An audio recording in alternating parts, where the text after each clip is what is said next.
महात्मा गांधी राष्ट्रीय ग्रामीण रोजगार हमी योजनेत कथित आर्थिक अपहार आणि बनावट कागदपत्रांच्या प्रकरणात दोषी ठरलेल्या जिल्हा परिषद अभियंता दत्तात्रय केशवराव म्हस्के यांच्यावर अद्याप प्रत्यक्ष निलंबनाची कारवाई न झाल्यानं संताप व्यक्त होतोय। एळी येथील तक्रारदार परमेश्वर नागरे यांनी जिल्हाधिकाऱ्यांना निवेदन देत 22 जूनपर्यंत कारवाई न झाल्यास 23 जून रोजी जिल्हा परिषद कार्यालयासमोर थाळी नाद आंदोलन करण्याचा इशारा दिलाय।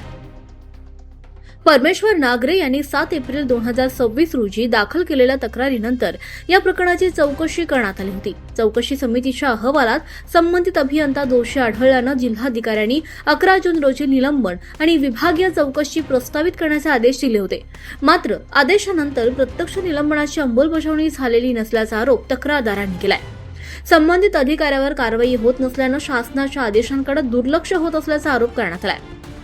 तसंच यामुळे पुरावे नष्ट होण्याची किंवा चौकशीवर परिणाम होण्याची शक्यता असल्याची भीतीही व्यक्त करण्यात आली आहे। दोषी अधिकाऱ्याला वरिष्ठ अधिकाऱ्यांकडून संरक्षण दिलं जात असल्याची भावना नागरिकांमध्ये निर्माण झाल्याचं निवेदनात नमूद करण्यात आलंय।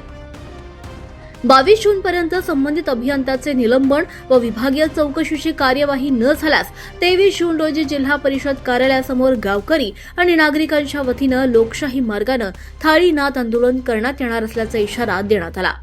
आंदोलनादरम्यान कोणतीही अनुचित घटना घडल्यास त्याची जबाबदारी प्रशासनाची राहील असंही निवेदनात म्हटलंय। आता आंदोलनाचा इशारा दिल्यानंतर खरंच कार्यवाही होणार का हे पाहणं महत्त्वाचं ठरणार आहे।